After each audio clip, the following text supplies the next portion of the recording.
Welcome to the intersection of technology, cybersecurity, and society. Welcome to ITSP Magazine. Knowledge is power, now more than ever.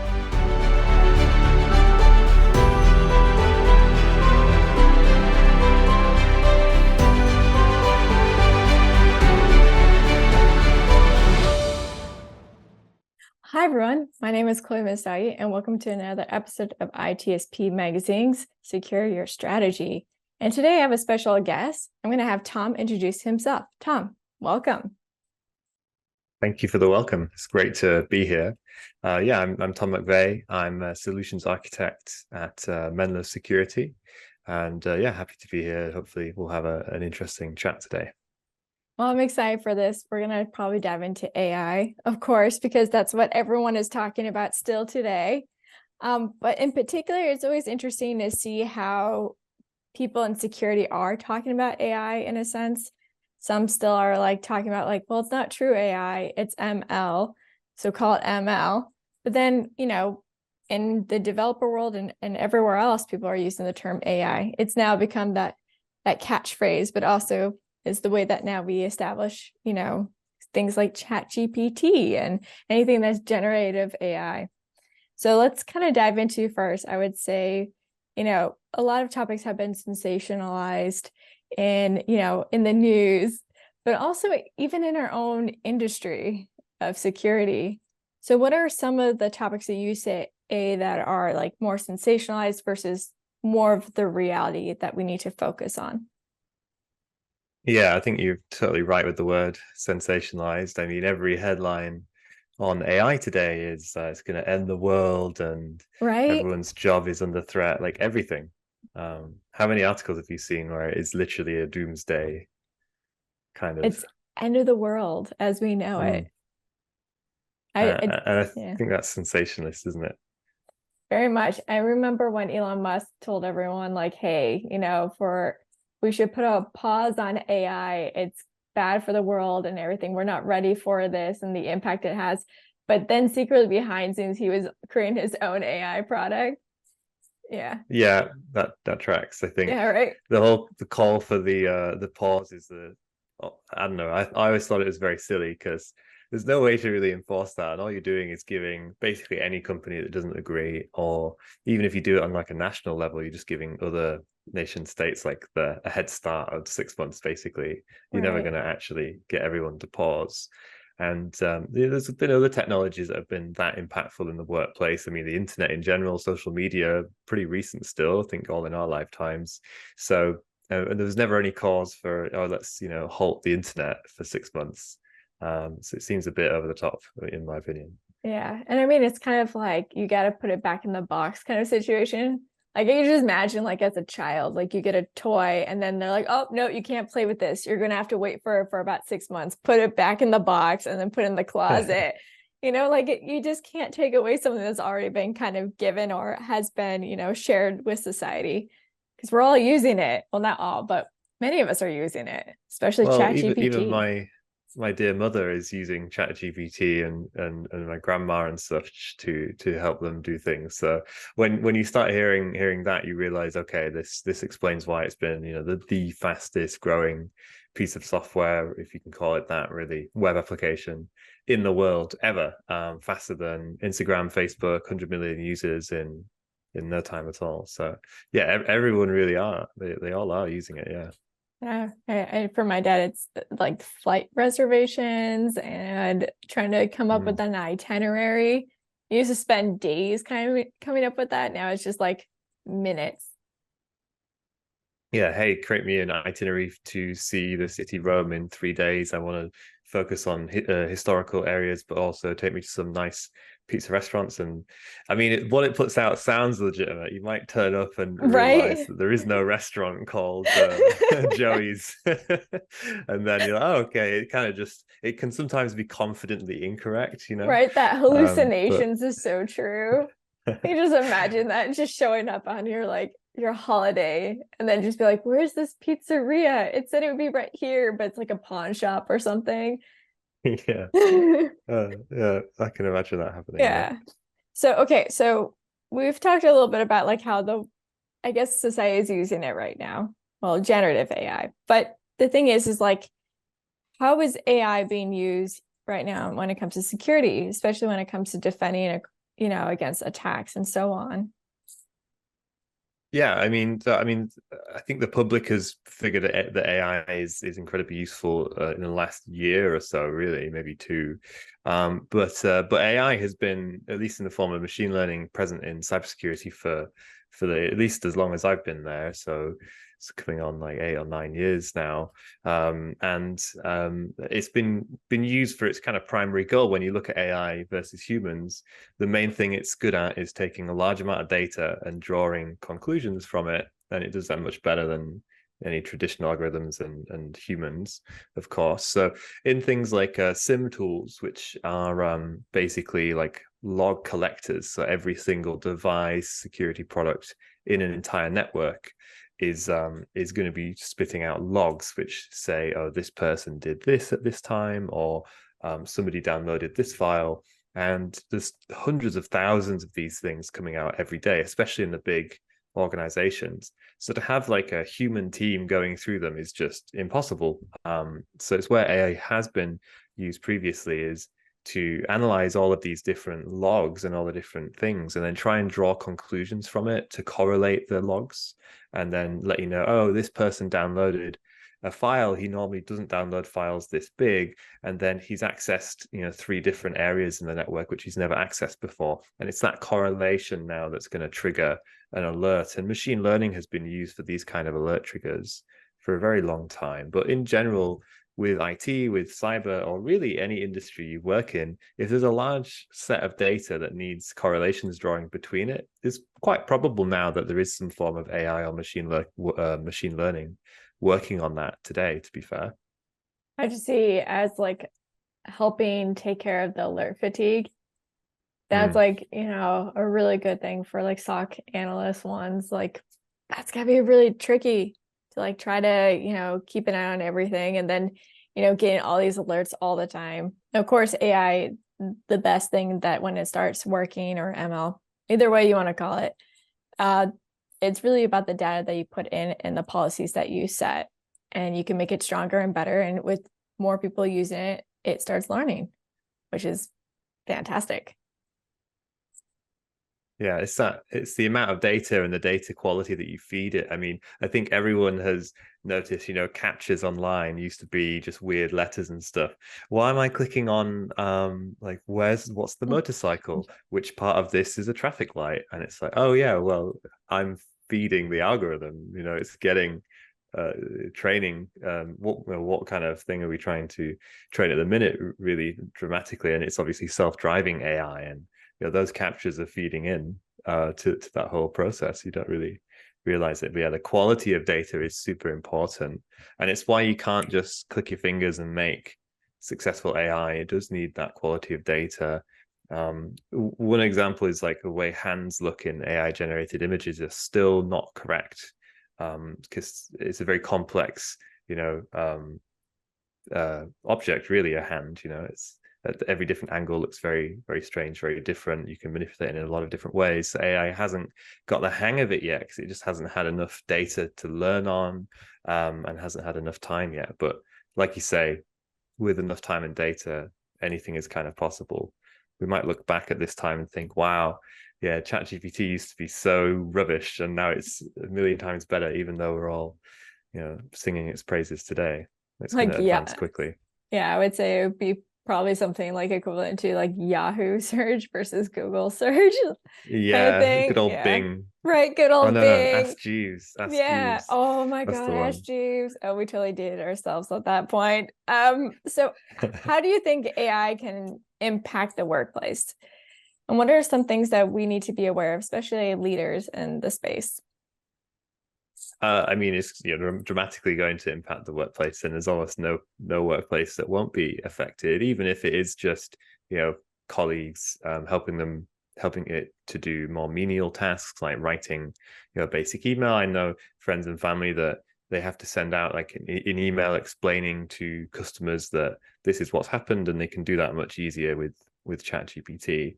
I think we'll find, to kind of estimate the future a little bit, that you'll have companies with kind of AI assistants for workers now. And I think AI is going to completely basically replace the operating system, or at least the UI. You know, how tricky is it to go into Windows and find that one Excel spreadsheet that was to do with last quarter and then edit it, when you can go, hey, Cortana, open last quarter's spreadsheet and change the second column to add up to X, etc. And then, you know, the PC will go ahead and go and do that all for you. And I think that's where we're going to see the most dramatic like augmentation of the day-to-day working of a user in any workplace. Is they're probably going to end up with this kind of AI assistant where it's going to help them, you know, find what they're looking for, write and do the menial tasks, and hopefully leave people available to use their brains in what humans do best, which is typically going to be like more creative or particular tasks. That's the dream. Who knows? Maybe we'll just all be replaced. But yeah, that's the sensationalist article that would say that. It's good that you bring up the whole creativity thing. I would say that since using like ChatGPT, it's helped me get through like the things that I'm not too excited about, where I'm not going to get as much dopamine. And then there's a time now that I have to be more creative. Of course, it does still take time. Like I'll write a blog and then I'll give it to ChatGPT, say like, make this better. And then it'll spit something out. And I'm like, you know what, let's change this. Let's make some humor in it. Give me some John Oliver spin on here. And it's really fun because you get to play with it and be creative with it too. But also it gives you time for you to just think instead of rushing. I gotta get this project done, that project. It gives you the ability to be like, okay, what are some things that I should focus on here? Things that we're not focused on in our organization. And I feel like that's kind of like a dream for so many people, including myself. Like, it's amazing. You get to kind of become the director, right? So whereas before you were running around with the camera and the script and then doing the acting yourself and jumping back to then think about, what's the plan again? Now, you know, you really take that director role in any work that you're doing, and you are just kind of steering the AI. If you're making it write an article, okay, like you say, give me a little bit more humor here, do this there, and I think that's a good analogy, really. Yeah. So where do you see the upcoming trending topics when it comes to AI ML security at this time? Yeah, so I mean, with AI and ML, as we've mentioned, it has been used a lot in cybersecurity for quite a while. It's not a brand new thing for us, but there's some new ways that we're seeing it used on both sides, really. So for us, we're able to use AI a bit more effectively when it comes to like image recognition, because of the advances of things like DALL-E and Midjourney and other AI generation for images, and all the captures people are doing to feed to the car algorithms. It has meant that, at least recently, the image analysis capabilities of machine learning and AI has increased quite dramatically. So at Menlo, for example, we're scanning web pages with AI automatically when a user clicks on them, to determine if it's asking the user for a bit too much. You know, is it asking for a password and a username? It's also able to even look at like the logo of the web page and determine, is this really a Microsoft logo? Because these brands, you know, are very strict with their brand logos, so they would never have, and you can have a look, you would never see a Microsoft logo on a black background. It's against their branding regulations. So AI is really good at picking that up and thinking that might be a little bit suspicious, because we've never seen a real Microsoft logo that's, you know, this size or in this position or in this color. So we're using that type of AI as a recent advancement to help us, but we are also seeing attackers using AI to help them as well. So it's a bit of a two-sided fight, really. It's like, who's going to figure it out before us? And that's like one of the concerns I have. And I've said this on other podcast episodes, which is like the security researcher team. I mean, folks, in a sense, they may be involved in bug bounty at this time, but when it comes to like how MLs are designed, they have absolutely no idea. And to learn like, well, how do I get started in it? How do I even break into this kind of sphere? I think it's definitely problematic. which leads me to believe, like, if we don't get, the secure researchers on board with it, then we're facing a situation where not sensational end of the world doom or anything like that. But the thing is, what we need security researchers to find vulnerabilities, because our security teams can't always find it. And right now it's very hard to find security researchers in this space. And so it's left us with this giant gap, And I know one of your passionate topics is about heat attacks. Do you mind sharing a little bit with folks that may not know what heat attacks are? Yeah, absolutely. So, I mean, heat is a highly evasive adaptive threat. So that's basically a new type of attack that's recently been coming forward.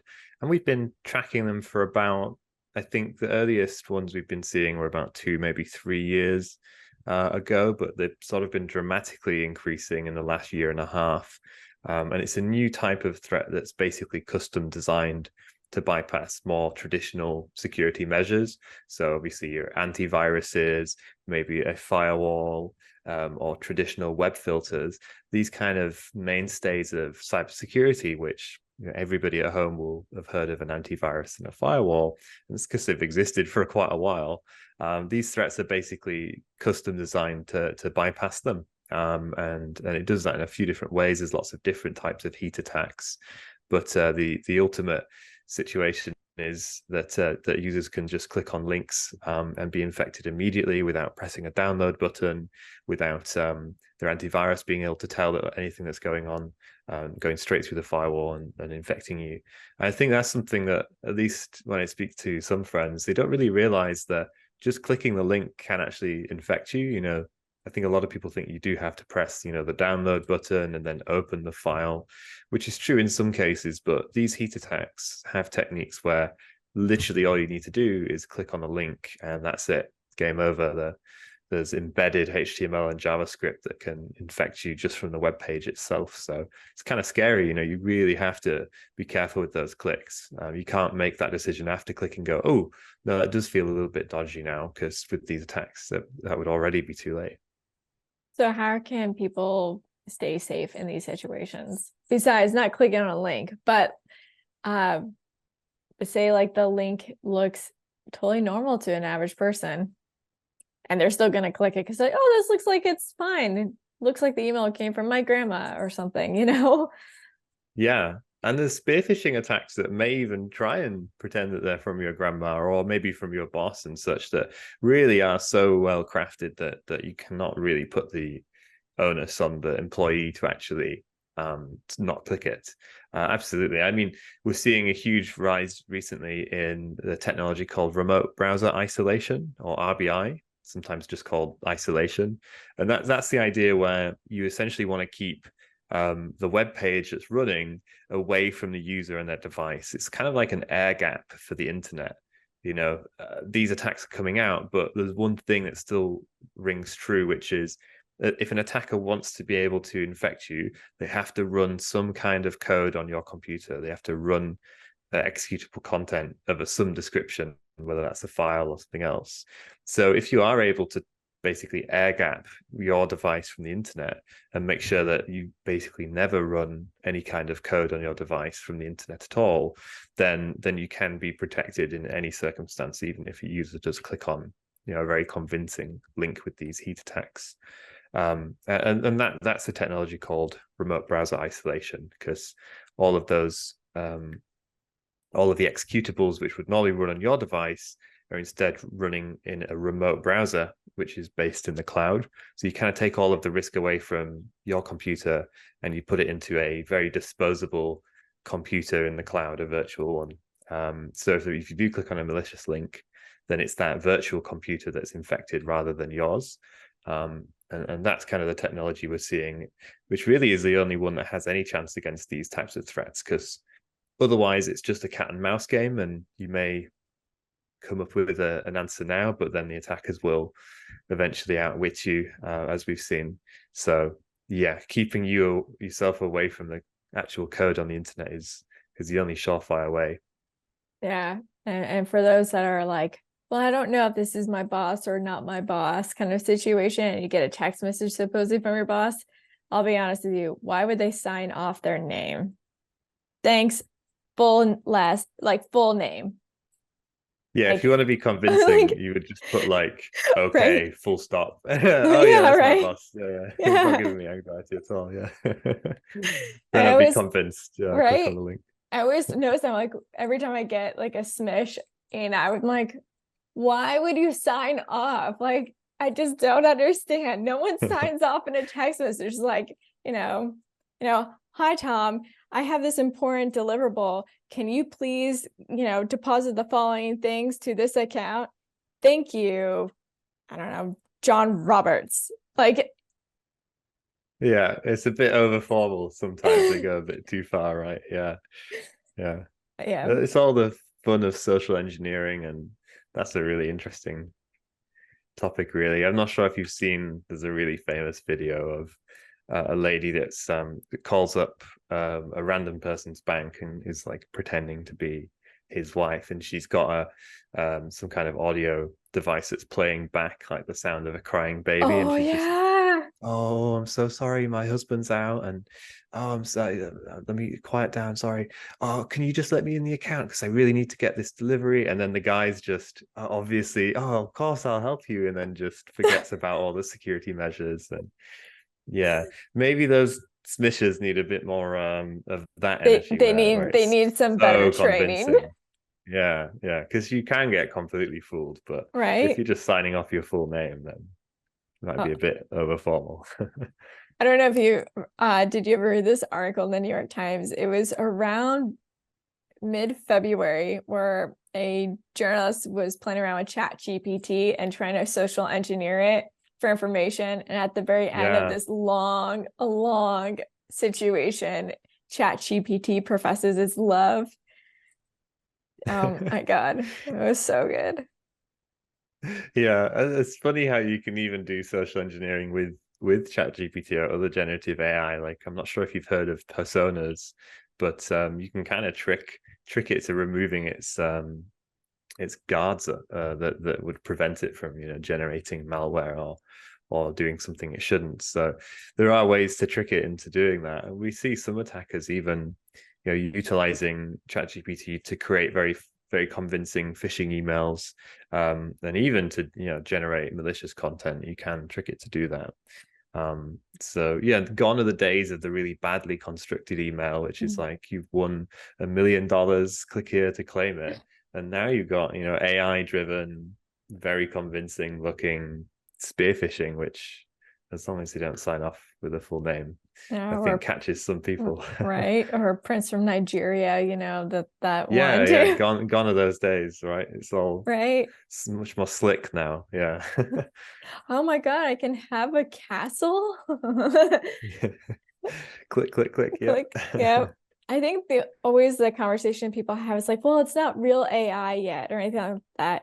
And I'm always like, you don't really want real AI because then it will fall to human traps such as social engineering and so on. You want to be able to control it. You don't want it to control you. Good point. Yeah. I Yeah. think there's AI and then there's GI, which is really crazy stuff like general intelligence, where it's okay, actually sentient now. That's some future It's stuff so there, but crazy. We're you getting never there. know. It's It like, might happen pretty quick. You never know. yeah, exactly. This sort of thing Well, apparently emerges. The more complexities, the more layers you put onto it. I think if it does happen, it's going to be a complete surprise, come out of nowhere, basically. yeah, kind of like how Chat GPT just dropped and all the mics dropped all around the world. Like, what is this? Yeah, in um, cyber, we've had these like gradual oh increases yeah. in AI. Oh, we're making nice steady progress, and then suddenly ChatGPT comes along, and it's kind of all at once. Yeah, Yeah, they're like, what do we do here? It's been interesting to see how the reaction has been. We've seen sensationalization also in InfoSec, of course, misinformation too. But I am looking forward to, Hacker Summer Camp Week, the Black Hat, DEF CON, and seeing everything that's going on, especially like the AI Village. So that's something I'm looking forward to, is hearing those conversations. And then, maybe I'll come back to you, Tom, and be like, hey, let's jump on another one. I heard this really interesting thing. So yeah. Yeah, I mean, Menlo's going to Black Hat. I don't think I'm going to be able to fly over to the States this time, but yeah, it sounds really exciting. So you'll have to let me know if there's any interesting Definitely. stories, especially from that AI village. Yeah, very cool. Yeah, will do. Well, Tom, it's been lovely to have you on here. Must have you back on soon. Yeah, and everyone who's listening, thank you so much for tuning in, and I'll see you at the next one. Catch you all later. We hope you enjoyed this conversation. If you learned something new and this story made you think, then share ITSP Magazine with your friends, family, and colleagues. If you represent a company and wish to associate your brand with our conversations, sponsor one or more of our columns. We hope you will come back for more stories and follow us on our journey. You can always find us at the intersection of technology, cybersecurity, and society.